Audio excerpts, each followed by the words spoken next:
Ito ang latest update sa kaso ni dating Bamban Tarlac Mayor Alice Guo na mapasa hanggang ngayon ay mainit pa ring pinag-uusapan dahil sa di umano'y pagkakaugnay niya sa illegal na aktibidad dito sa ating bansa. Isa na namang panibagong revelasyon ang natuklasan sa patuloy na pagdinig ng Senado. Lumutang na kasi ang dinadawit na former chief na di umano'y nasa likod ng pagtulong kay Alice Guo at ng kanyang mga kapatid para makalabas ng bansa. Pero sa kanyang naging sinumpaang salaysay ay iba ang kanyang itinuro na labis na ikinagulat ng nasa loob ng Senado. Halina't sabay-sabay nating panuorin at alamin ang videong ito na tiyak na ikakagulat nyo. Ngunit bago tayo magpatuloy, huwag kalimutang i-like, share, subscribe, and click the notification bell for more updates and for more upcoming videos.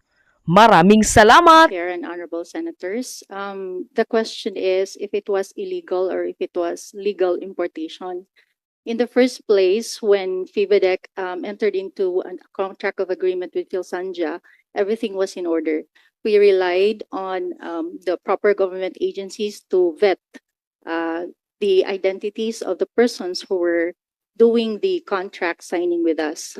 Who are these government agencies? SP pro tempore.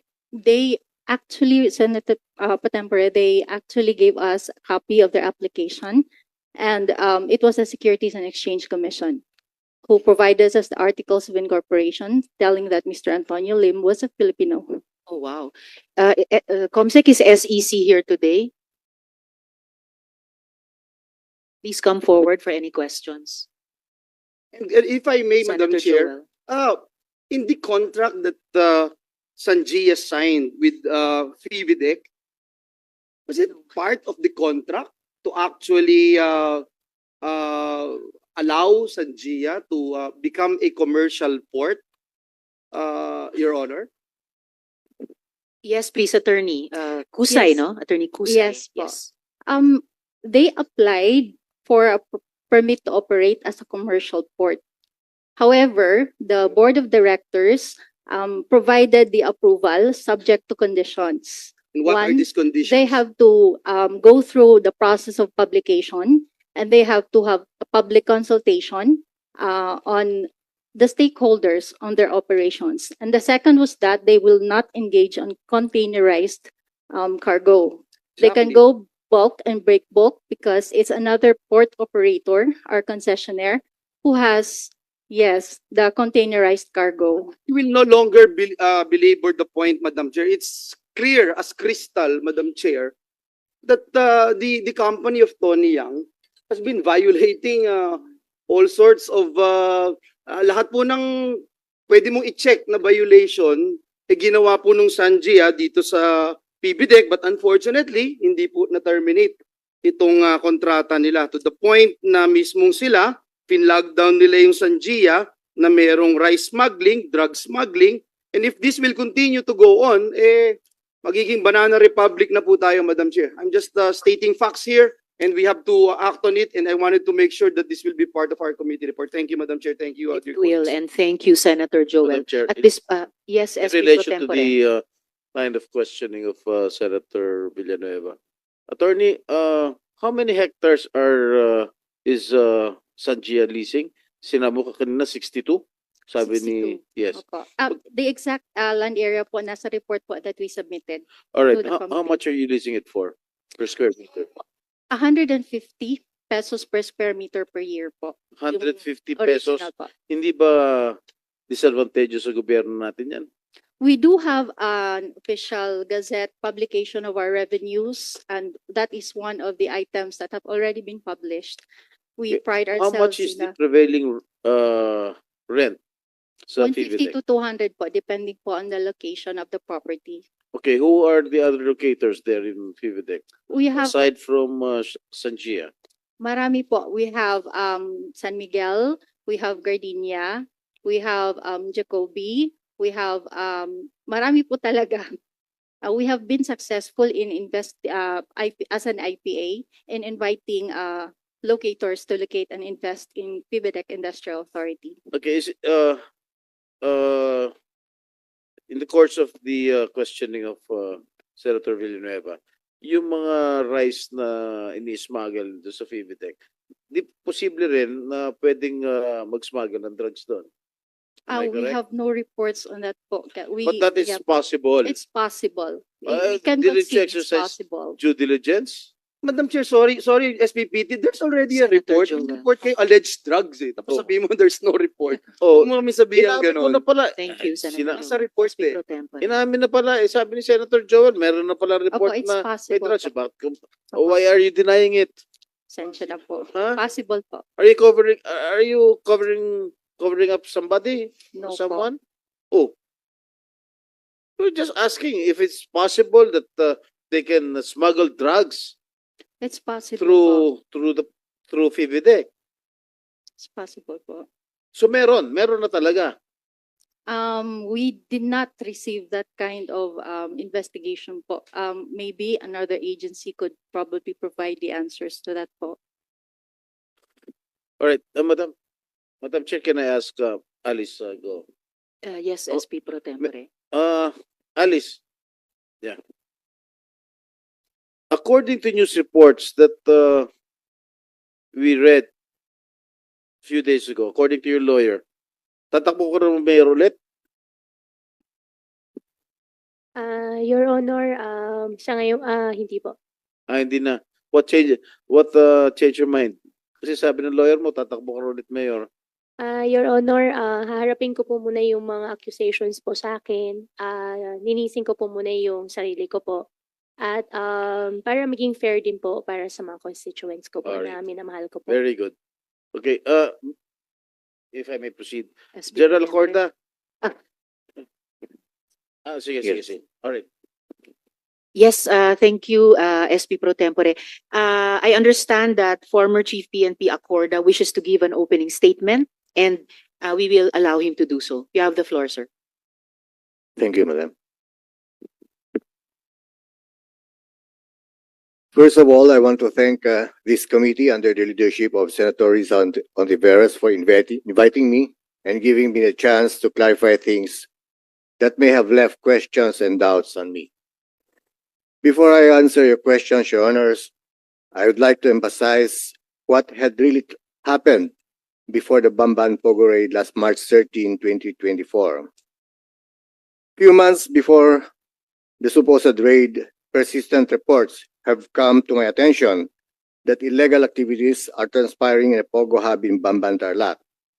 As the Chief PNP and trained intelligence officer, we conducted case build-up and validated these reports until we were able to come up with a better picture of what is really going on inside the Bamban Pogo hub. Your Honors, barely 17 days before my supposed retirement on March 31, 2024, after having been extended by the President, pinilit ko po na trabahuin sa tulong ng mga taong nagbigay ng mahalagang impormasyon through prompt interagency coordination with task agencies and other intelligence units, lalong-lalo na po ang ating kasama si Yusek Gilbert Cruz po sa PAOK, we were able to carry out said law enforcement operations successfully.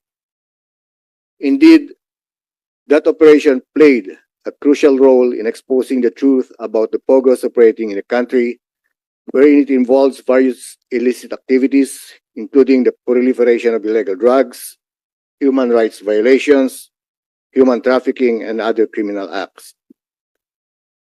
Personally, I am happy with what I see in the Senate and even in the Quad Committee hearing in the Congress.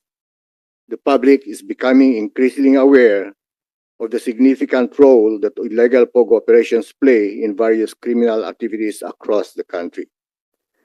At this point, Your Honor, may I clarify the photos of me with some persons of interest that have surfaced during the previous Senate hearing. As with regards to the photo with Mr. Tony Yang, una ko po nakita at nakilala si Mr. Tony Yang last December 2020 nung ako po ay naging Deputy Regional Director for Administration ng Police Regional Office 10 in Cagayan de Oro City.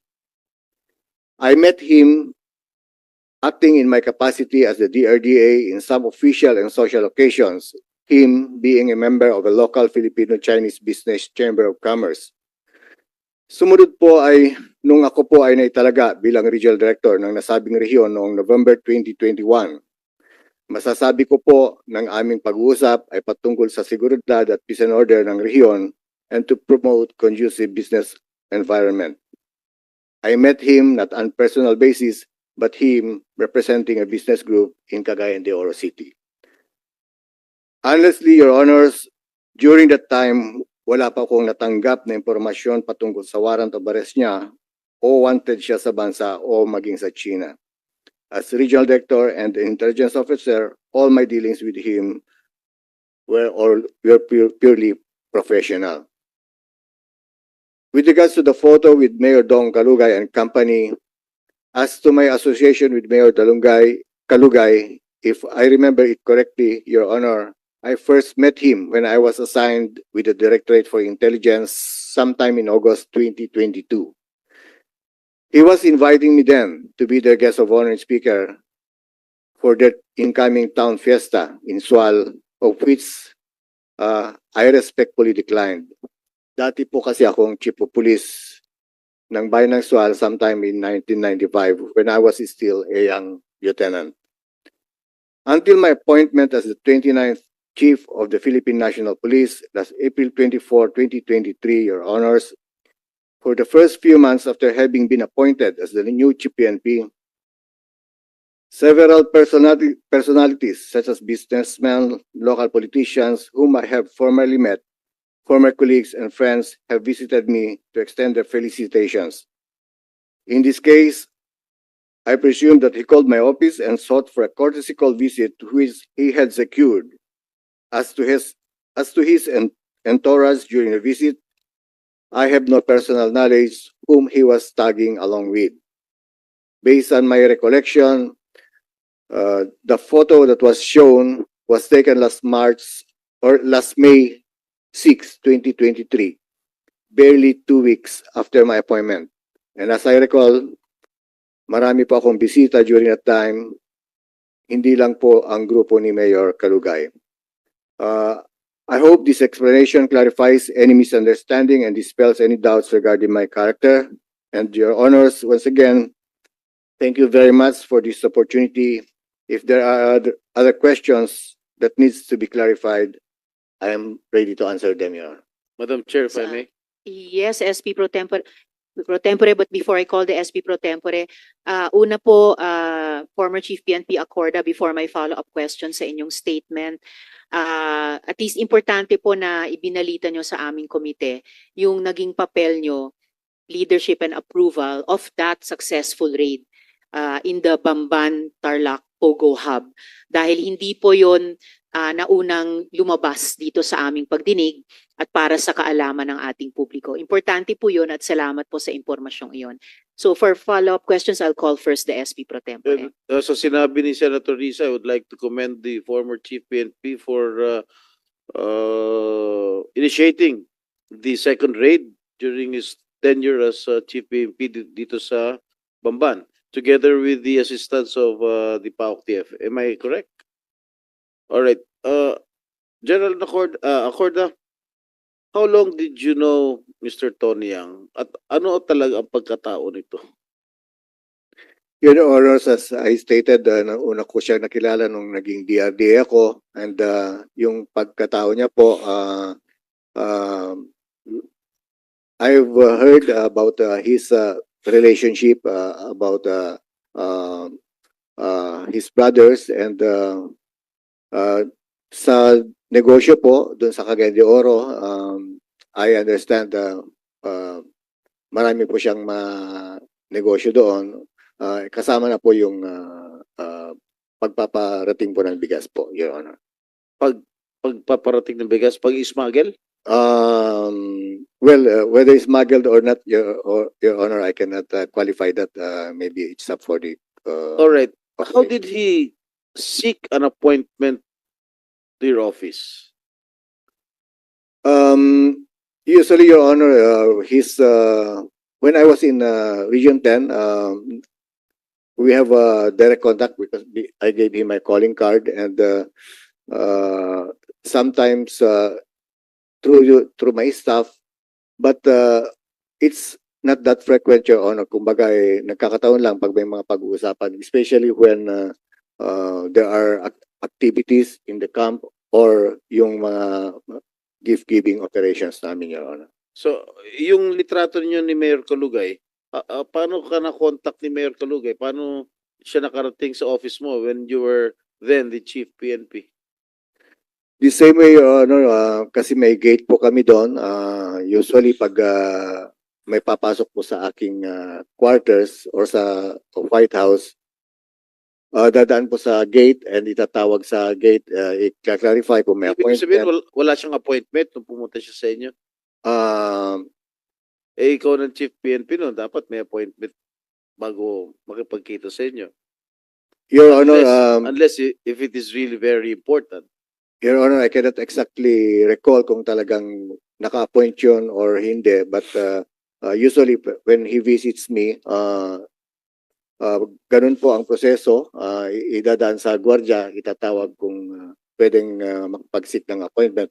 Because as I recall, Your Honor, during the time when I was the Chief PNP, talagang maraming bisita and nagiging extension na rin po yung official residence ko as part of the office. So matagal mo nang kilala si Mayor Kalugay? Since I became the director for intelligence, Your Honor. Nakikita mo si Mayor Alice doon sa SWAL? I never went to SWAL during his term as mayor, Your Honor. And Ano narinig mo hindi. sa kanilang dalawa? um, Meron ka ba narinig?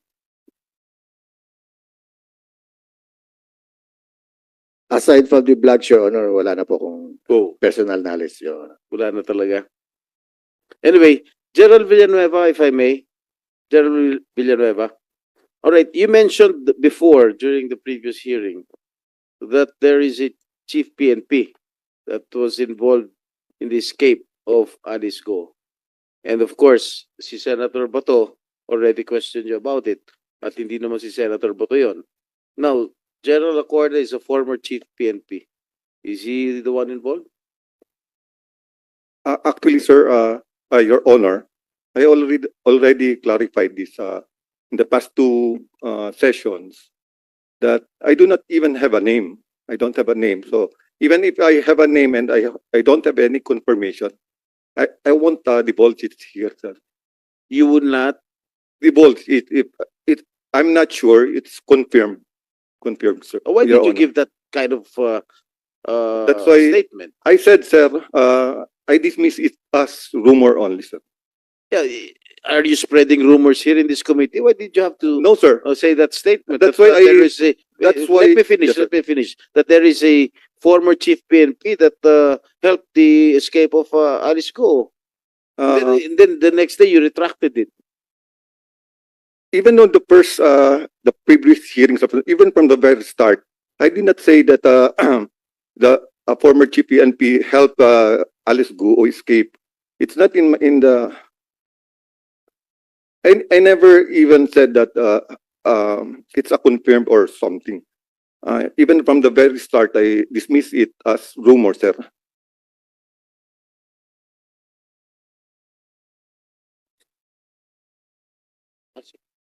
Thank you, Madam Chair. Thank you, SP Pro Tempore. Miss Mary Ann Maslog.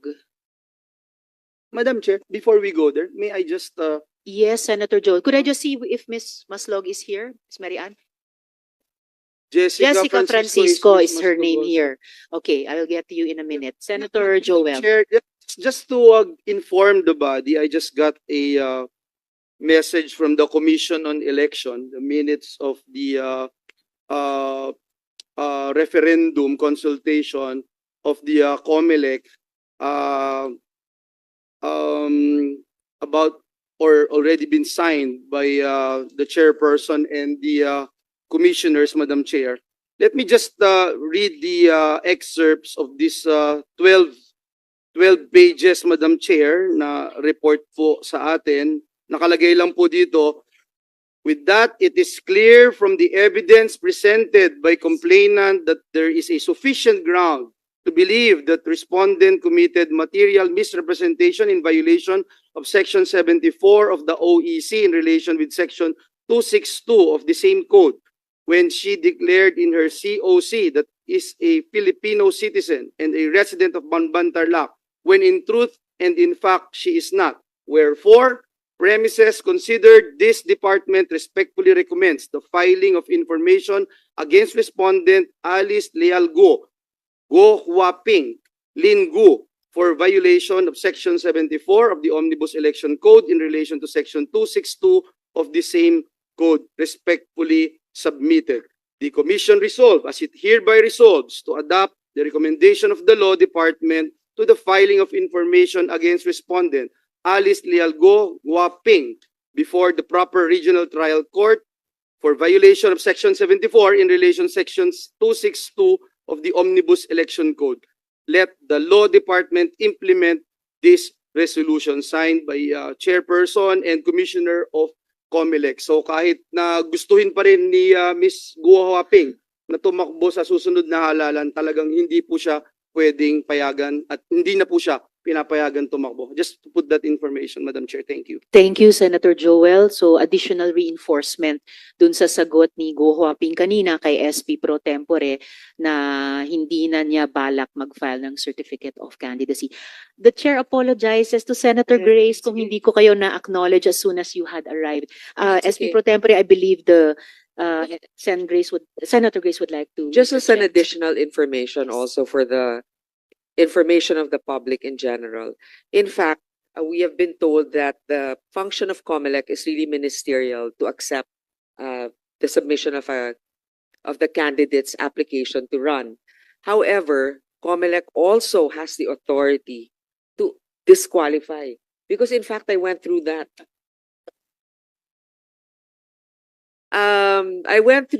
The COMELEC en banc that actually decided on their own. In fact, yung sa akin nga, overwhelmingly Filipino citizen dahil mula ng pagkabata, meron ng mga dokumento na mga litrato ko. Ito nga, Sigurado kinakapatid ka? ko, ganyan. Sigurado ako yung mga nasa litrato na yun eh. So, in short, even at that time with a lot of opposition, it was very difficult to just file and be accepted as a candidate. So, right now, I'm glad that Senator Joel has brought this up. There is really material evidence to disqualify. Of course, they can go to other courts, but ang importante kasi hindi na makaabot sa printing eh. Kasi pag umabot pa doon, malilito pa ang ating mga kababayan, ano ba to, pasok ba to or hindi. Pero malaking kahihiyan din kasi sa atin na pagkatapos ilabas ang lahat ng ito at talagang meron namang talagang masasabing malaking duda, mapapayagan pa. So yun lang, meron talagang otoridad ang COMELEC na i-disqualify. Pero hindi pa, Thank you. I don't think, wala pa man, Speaker of it's not yet, thank you Madam Chair, it's not yet final and executory, pwede pa mag-appeal yan, with all due respect. Unang-una, pwede pang mag-appeal sa mga korte, pero ang alam naman natin, when time is of the essence, the Supreme Court usually decides. But what I'm saying is, hopefully before the printing of the ballots, another thing that we need to look at is the angle of who is going to file Complaint. with the COMELEC en banc. Yes. Is it the OSG? Is it the DOJ? Is it a third party? So it's something that needs to be done within COMELEC. I don't know if they have the authority to unilaterally decide without an actual case being filed. In fact, and thank you for that, Senator Grace. In fact, nakapagsalita rin, please correct me if I'm wrong kung may taga-OSG dito, nakapagsalita rin yata today or yesterday sa media ang Office of the Solicitor General na pwedeng gawin yon ng COMELEC liban kung pipigilan sila ng isang korte. Pero salamat, Senator Grace, for speaking on that. Based on experience, based din ng pag-champion no, ng mga karapatan ng ating vulnerable sectors, halimbawa mga foundlings na isinabatas pa natin at bilang isang tulad ng buong Senado, nagsusulong ng credible election. Madam Chair, first I'd like to thank you kasi actually ikaw yung tumulong dito sa late registration of birth, yung parang mga adoption actually and the rights of foundlings. Ang nakakalungkot dito, yung mga merong karapatan talaga na legal na mga Pilipino dumadaan sa napakahabang proseso para makapagrehistro. Samantalang may isang probinsya na ilan ang nakapagrehistro na overage na, well, okay lang naman kasi late registration, pero halatang hindi talaga Pilipino, pero sa isang iglap po, nakakapagrehistrong ganon. So marami talagang gumagamit ng batas sa maling paraan. So kailangan din natin mabantayan. Madam At Chair, isasama po natin sa committee report. Yeah. Salamat, Senator Grace. Sure, just- Senator just Joel, one- before I go one back to very SP Pro quick, Tem. information that I'd like to contribute, Madam Chair, is that we should not forget that the Office of the Ombudsman dismissed former Mayor Alice Go. May perpetual disqualification po eh. So that's very ano ho yun, no? Yeah, it's still appealable, but unless the court issues a temporary restraining order, that's the only time that the COMELEC can be restrained from doing anything. Number two, and which is why I made mention about the NBank's report, is that proven na hindi po siya Pilipino. So this is again for someone to run in public office is a mockery of our law. So yun po yung napakatibay na ebidensya at kailangang maintindihan ng bawat isa na nakikinig po sa atin. Salamat, Madam Chair. Salamat, Madam Senator Chair. Joel. And at higit sa lahat ay sana mangibabaw yung desisyon. Tingin ko po mabuting desisyon na sinabi kanina ni Ms. Guo Huaping na hindi na magpa-file ng Certificate of Candidacy. Before I question Ms. Maslog, Ms. Francisco, Yes. SP Pro Tempore would like to pose some final questions to Thank you, Madam former Chief Chair, PNP for Accord. this opportunity again. General Acorda, I got hold of a picture, no? You were together with the then Mayor Alice Go. In this picture, you were side by side together with that. May I know what event was this? General Acorda. Yes, sure, Madam Chair. That is the only opportunity that I was able to meet personally. First time? Yes, Your Honor. And in that activity, it was the police service anniversary of Region 3 wherein I was the guest of honor of Region 3. And Mayor Alice Go was one of the awardee. But may I emphasize, Your Honor, that the deliberation for the selection of the awardees is not at the national headquarters level, but at the level You of, were not uh, part or instrumental in deliberating the award given to then Mayor Alice Go. Am I yes, Your correct? Honor. And because of that also, in our planning with USEC Gilbert Cruz, we decided that we will not use Region 3, but instead we use Region 1 and Cordillera during the operation, Your Honor. All right. All right. One last question, General Corda. When you raided the Bamban Pogo Hub, bakit hindi mo ginamit yung yung CIDG Region 3? Why did you utilize yung CIDG NCR? Why not Region 3? Kasi Region 3 covers Pampanga. Am I correct? Yeah, yes, sure. It's just a precaution on my part, not because I don't trust yung Region 3, but because of the massive requirement of police officers to be deployed. Nag-precaution lang po kami na konti ang magiging commotion during the So operation, Your was Honor. the raid successful? What have you retrieved during the raid? We extracted some data and also may mga na-rescue po tayo, Your Honor. And I think to my appreciation, we can consider it as a successful Very operation. successful. Yes, sir. So Yes, that Your is additional feather in your cap. May I be allowed, sir, to correct something because I think I mentioned earlier that we were assisted by PAOK. It will be an understatement, Your Honor. In fact, Yusek Gilbert Cruz talagang siyang nagsumikap din. Talagang grabe yung coordination namin, So Your meron Honor. kayong talaga coordination si Yusek Gilbert. Yes, Your Honor. Dahil alam mo, matagal ko nakilala si Yusek Gilbert. Naging chief of police ko pa sa San Juan yan. No, mayor ko. Matinong tao yan. Yun lang, Madam Chair. Thank you. Thank you, SP Pro Tempore. In May 2015, the United Front work was raised to the rank of Central Conference, thereby acknowledging its increased importance. The most distinctive characteristic of United Front work in the Xi Jinping era consists more than ever on the strategic importance of the United Front and the necessity to improve its coordination. Lastly, Madam Chair, the United Front is therefore a Communist Party policy devised to develop and reinforce its hegemony. The activities of the United Front consist in allying with or neutralizing groups situated outside the sphere of control of the Chinese Communist Party to ensure its role as the sole legitimate representative of the Chinese people. Concretely, this means eliminating domestic and external enemies, controlling groups that could defy CCP authority, building a coalition around the party in order to serve its interests, and projecting influence abroad in such a way that even individuals and groups based in liberal societies such as ours are brought to censor themselves and avoid taking a position against the Chinese Communist Party.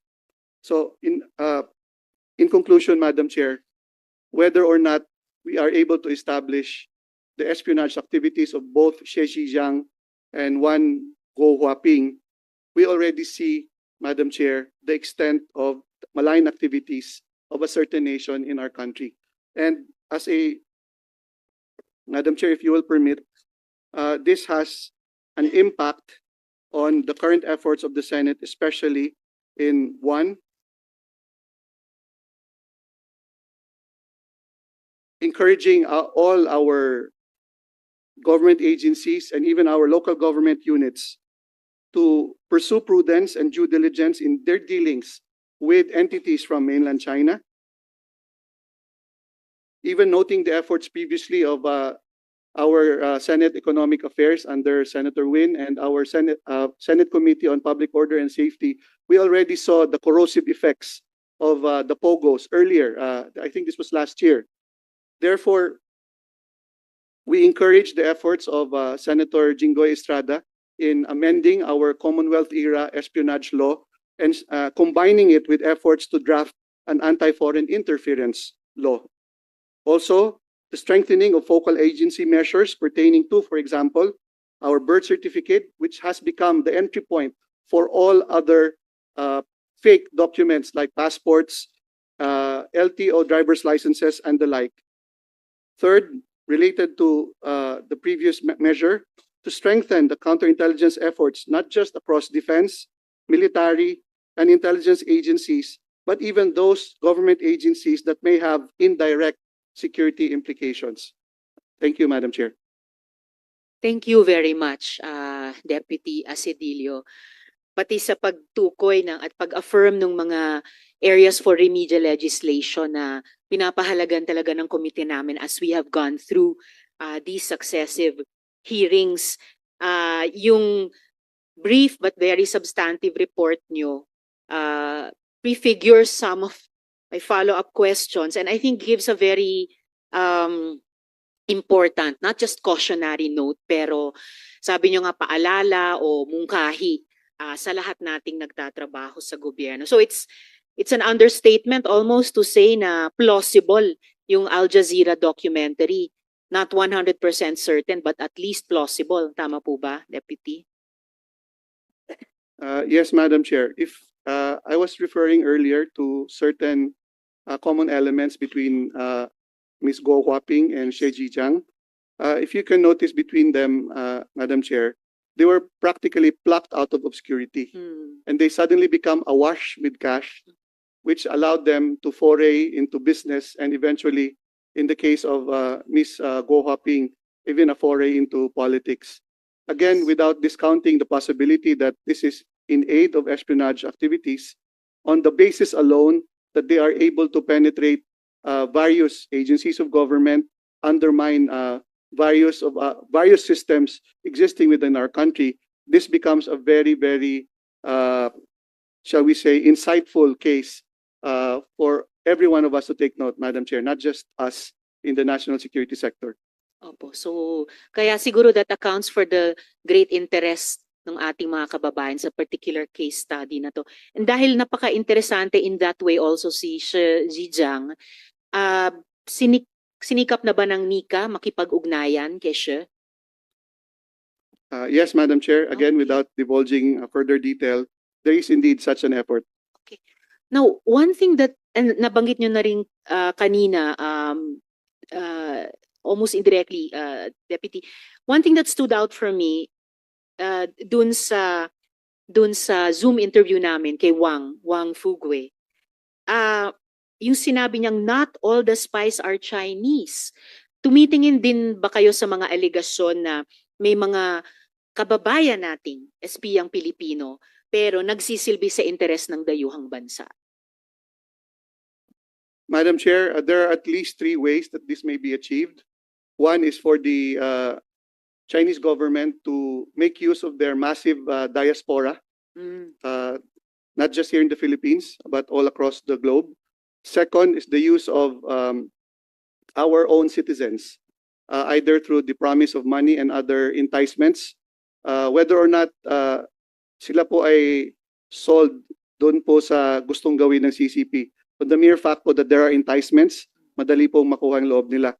A third, Madam Chair, although wala pa po kaming documented instance of this in our country, there is one instance in the United States that the Chinese government used a Taiwanese citizen to access sensitive information within the US government, Madam Chair, because precisely that Taiwanese citizen would be a throw-off. Hindi po siya paghihinalaan given the strong alliance of these two countries, of Taiwan with the US, pero siya po yung tinarget at siya po yung nakuha ng Chinese government. At yung animosity din supposedly between Beijing and Taipei. Gusto ko lang, before I go on to my next question, gusto ko lang i-make of record dahil 2 beses nang nabanggit ito and kahit papano nababahala ako eh. I know it's necessary dun sa pag-aaral nyo sa 3 possible trajectories, 3 paraan, pero nababanggit talaga yung massive diaspora. And gusto ko lang ulit i-affirm na Chinese Filipinos are Filipinos. At yung Chinese Filipino community dito sa atin, on many occasions, ang majority sa kanila talagang explicit sumusuporta sa Philippine national interest. And in particular, ilang pagkakataon tumulong mismo sa investigasyong ito ng Committee on Women. I wouldn't be surprised kung sa Committee on Economic Affairs, on Public Safety and Dangerous Drugs, even Committee on Labor na isa pa sa mga Senate committees na nag-imbestiga laban sa POGO. So kaugnay nung pinag-usapan natin kanina that this is not about anti-China or anti-Chinese dahil tumutulong din po tayo sa mga Chinong victim survivors ng human trafficking. In the same way, gusto ko lang i-make of sarili kong maternal great-grandmother, pure Chinese. Halos lahat siguro tayo around the table, we have the heritage as well. So I just wanted to make that of record while appreciating yung difficult task na kailangan ginagawa ng intelligence community natin in this very globalized world, no? Na nagiging, sabi nyo nga kanina, Deputy, it's very complex. Deputy, an earlier school of thought was that hindi pwedeng magkaroon ng spies sa POGO kasi galit ang China sa POGO. Galit ang China sa casino bosses. And in fact, this was the rebuttal of our critics when we first surfaced the idea of espionage activities in Bamba na hindi rin naman namin inimbento kasi nung nung nag-ocular inspection kami doon pagkatapos ng raid, mismong yung mga law enforcement and I suppose intel persons natin doon ay nagsabing meron din kaming iniimbestiga na possible hacking, possible interception ng government communications at government websites. So, pagkatapos ng unang rebuttal na ganun, lumalabas unti-unti ang ebidensya hanggang ngayon. First, dun sa defected agent na si Elias Eric, who penetrated Cambodia's scam compounds. Tapos yung Washington Post report about criminal networks in Myanmar enjoying protection from the Chinese government. And now itong Shi Zhejiang, allegedly both billionaire boss at saka MSS agent na iniimbestigan nyo pa. So, sang-ayon ba kayo, Deputy, sa akin na itong walang spy sa Pogo kasi galit ang China sa Pogo theory, dapat abandonahin na ito?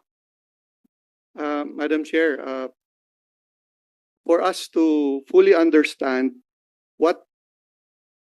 to what ends the CCP and the Chinese government will go, or to what lengths they will go, we first have to understand that their ideology is rooted in Marxist-Leninist doctrine. Ang ibig po sabihin nun, they don't have any qualms about what we would call tactical alliances. And these tactical alliances may involve, for example, what we call whitelist parties. Ano po itong mga whitelist parties? Ito po yung mga partido, political parties that don't have very strong ideological leanings. So, pwede po silang makipag-alyansa sa mga ganong klaseng partido. But more importantly, Madam Chair, there has now been there's been established evidence that even po yung mga Chinese triad groups have been used by several levels of subterfuge, either to the MSS or through other means. Sila po ay ginagamit din.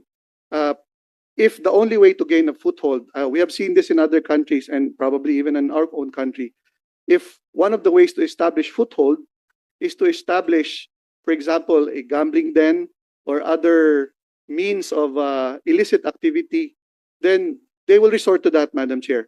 Again, because it is deeply rooted in their doctrine. Wala po silang pinipili na pamamaraan as long as it will ultimately serve the party's ends. Well, for the record lang, may mga nagfi-feedback din na ano ko rin sa kalooban ko. Actually, hindi na po Marxist-Leninist ang China eh. Maoist na lang siya. Opo. And may mga Marxista, may mga Marxist-Leninist dito sa Pilipinas na kumikilos sa legal at kontra din sa ganitong o at anumang klasing pang-aabuso ng China, bansang China o gobyernong China dito po sa atin. Just for the record, Deputy. And lastly po for Nika for today, yung isa pang remarkable thing that emerged dun sa statement ni Wang Fugoy, yung video statement niya dun sa video interview, ay yung allegation na sabi niya, the Chinese government uses the weaknesses of the individuals they want to tap to control them. At ang si Guo Huaping daw, ang weakness daw niya ay yung defective nationality niya. Ang dami pong lumabas dito sa Senate hearings, sa hearings ng House, ng Quadcom na House shall birth certificate. So then it seems to me that this network of field agents could be very vast. Baka hindi iisa lang. So may mga comments po ba ang Nika dito? Madam Chair, I earlier mentioned the National Intelligence Committee, which meets regularly. Mataas po yan sa agenda ng NIC. And the NIC is also replicated at the regional level. When we say replicated po, lahat po ng government agencies as represented in the National Intelligence Committee chaired by the DG of NICA are also represented in the regional po. Ito po kinakascade na po natin pababa kasi po napansin ho natin whether we're talking about legitimate or cover businesses, higher education institutions, sister city agreements, cultural exchanges like the Confucius Institutes, even in our critical infra, the influx of illegal drugs, the acquisition of real estate, lahat po ito pinapasukan na po ng particular na bansa na pinag-uusapan natin. Kaya po ang pagtingin na po natin dito, not just at the national level, tinitingnan na rin po natin at the local government level po, Madam Chair. Salamat. Maraming salamat, Deputy Director General Asedilio. Dalawang tanong lang para kay Mr. Tony Yang. So could I ask Miss Carolyn, tama po ba, to come to the mic para? Although sir, di pa rin ako naniniwala na hindi kayo marunong mag-Tagalog o Bisaya ng maayos. Tingin ko naiintindihan niyo yung mga sinasabi namin lahat. But anyway, sige, Miss Carolyn. Salamat. So, unang tanong ko po, Mr. Yang, kilala nyo ba si Shi Zhejiang? I want to show you this paper. from the Organized Crime and Corruption Reporting Project. Ang sabi po dito sa OCCRP paper, another brother, meaning a young brother, shares the title of Honorary President of the Philippine Chinese Youth Chamber of Commerce with Shi Lungkai, another Belt and Road entrepreneur, handling huge sums of planned investments in Southeast Asia. Ayon sa OCCRP paper na ito, kapatid daw ito ni Michael Yang. So it's either kayo po o si Hongjiang Yang. At ito daw si Shi Lukay ay isang alias ni Shi Zhejiang. So yan na muna siguro, Miss Caroline. Kung kilala ni Mr. Yang itong si Shi Zhejiang. 请问杨先生，您是否认识这位佘子江先生 ？I don't know him. You don't know Shi Zhejiang. Do you know Shi Lukay? 您认识佘陆改吗？Not, I don't know him. You don't know him. Kayo ba o si Hongjiang Yang ang Honorary President of the Philippine Chinese Youth Chamber of Commerce? 你还是那个洪江林，就是这个年轻商会的名誉理事长吗？您是这个年轻商会的理事长吗？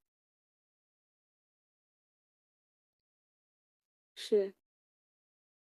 No, it's not. I'm not the honorary president of the Youth Chamber of Commerce. So it's Hongjiang Yang who is the Honorary President 那 of the Philippine Chinese Youth Chamber of Commerce. 那你知道这个洪江阳先生他是否这个年轻商会的名誉理事长吗？我不知道他是不是那个名誉会长，我不知道。I do not know if he is the honorary president of this Youth Chamber of Commerce. You do not know. So if you don't know, it's possible that he is the Honorary President, joint with Shi Zhejiang or Shi Lukay.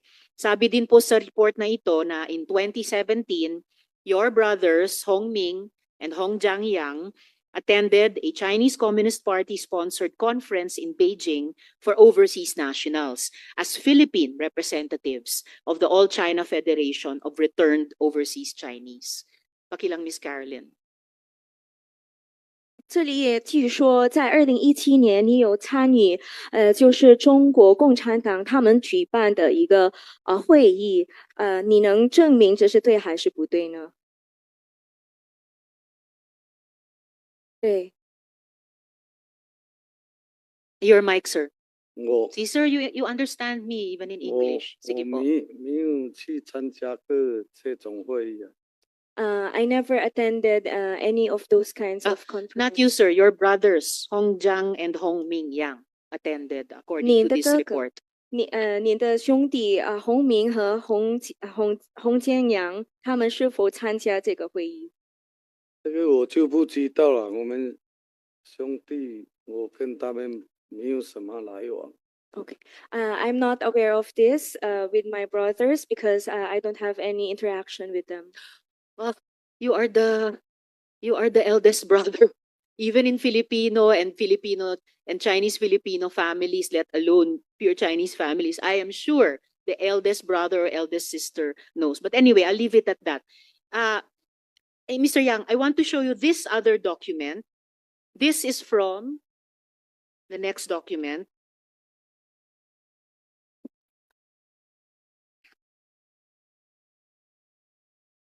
Okay, this is from the 10th National Congress of Returned Overseas Chinese. This is under the auspices of the Communist Party of China. And there are names here, Yang Hongjiang and Yang Hongming. So are you and your brothers assets of the Chinese Communist Party? 看看这个文件里面，这个名单有你的弟弟的名字，就是杨洪江，还有杨洪明。那您是否能确认他们俩是否这个党员？这个我就不知道了，他们是不是党员，我真的不知道。I do not know if they are members of this group. Well, this was the 10th National Congress of Returned Overseas Chinese. This 10th National Congress was organized by the Communist Party of China, and Yang Hongjiang and Yang Hongming, your two brothers, were delegates to this Congress. 那这里有说明你的两位弟弟杨洪强和杨洪明他们就是当做这个会议的代表。那您怎么说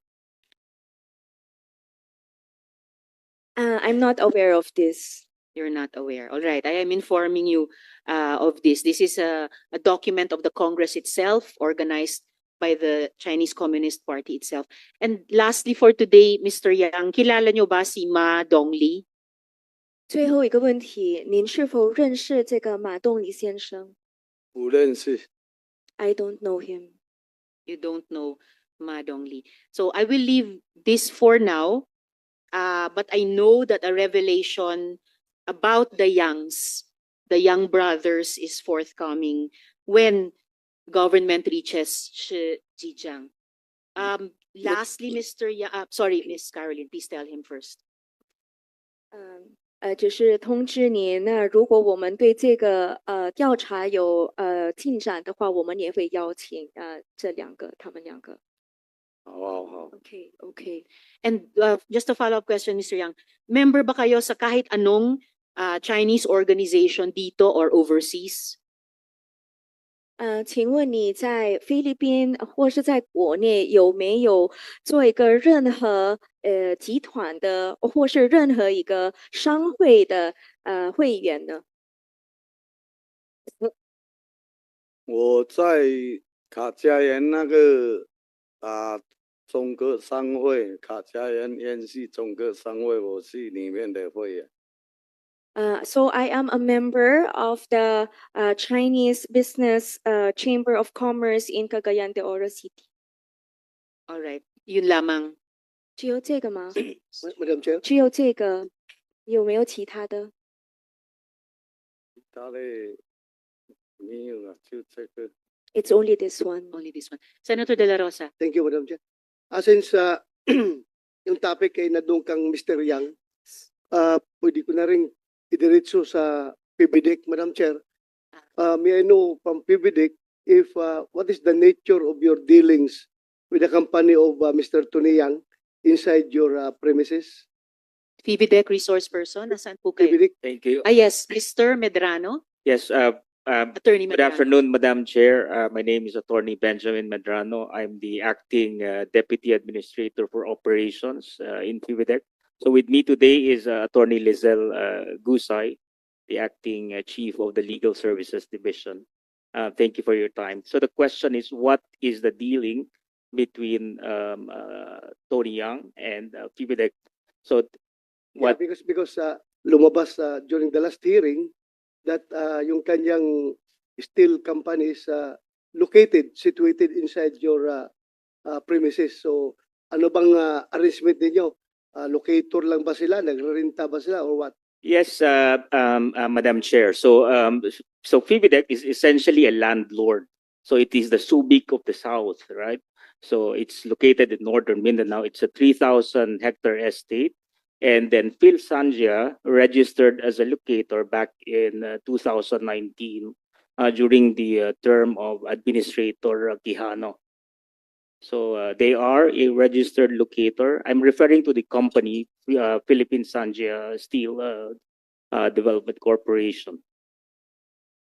Madam Chair, if If I I may, Go ahead. No, I would just like to Senator Joel. ask Madam Chair, ano yung kontrata nitong Sanjia sa inyo? Locator siya, and you were talking about some number of hectares in the land, if I'm not mistaken, in Tagoloan? Is that where it is? Yes, so it's situated in Tagoloan and Villanueva. It's composed of two municipalities in Misamis Oriental. So Yes, but Sanjia is a locator uh, operating in Tagoloan lang. yes, And how many Madam Chair. hectares are they leasing? If I recall, it's from our records, it's around 62 hectares. 62 hectares. Can you also, Madam Chair, we asked that we be given a copy of their contract. You have a contract for sure, right? Yes, in fact, Madam Chair, we provided the committee through the Chief Legislative Officer all the copies of the documents relating to Phil Sanchia. Last weekend, the team worked day and night to collate all the documents and provided them last weekend. Okay, so they started when? You made mention 20 or So the application was made back in 2018. 2018, and and that's a then- 25-year lease. Is that correct? Yes, Madam Chair. Yeah, Madam Chair, if I may, just one last, because I've seen this report about PBDEC's own report, and it was noted that PBDEC actually flagged Sanjia for alleged rice and drug smuggling. You know, I was just wondering because I don't think that when you came up with the contract, ano ba yung parte ng contract na yon? Yung contract ba na yon ay because I can show you the site development plan. Nagulat ho ako, may wharf dito, mayroong pumapasok na mga shipping companies or malalaking barko. So, kung ganoon, hindi ba dapat merong customs at ano ito? Meron po itong nagmamanage, nagre-regulate nito because it is no longer part of PBDEC's jurisdiction na papasok ang international shipping company doon sa lugar na yon. Is that correct? So it's like this, Madam Chair, if I may. So PBDEC owns the foreshore and the offshore of Tagoloan and Villanueva. It has title to the foreshore and offshore. The locators, some of them, they likewise lease the foreshore and offshore. So we have several locators there, like San Miguel, like FDC. They have their own. They lease the foreshore and offshore of PBDEC. My only question, Your Honor, is that is Sanjia allowed to operate a commercial port? They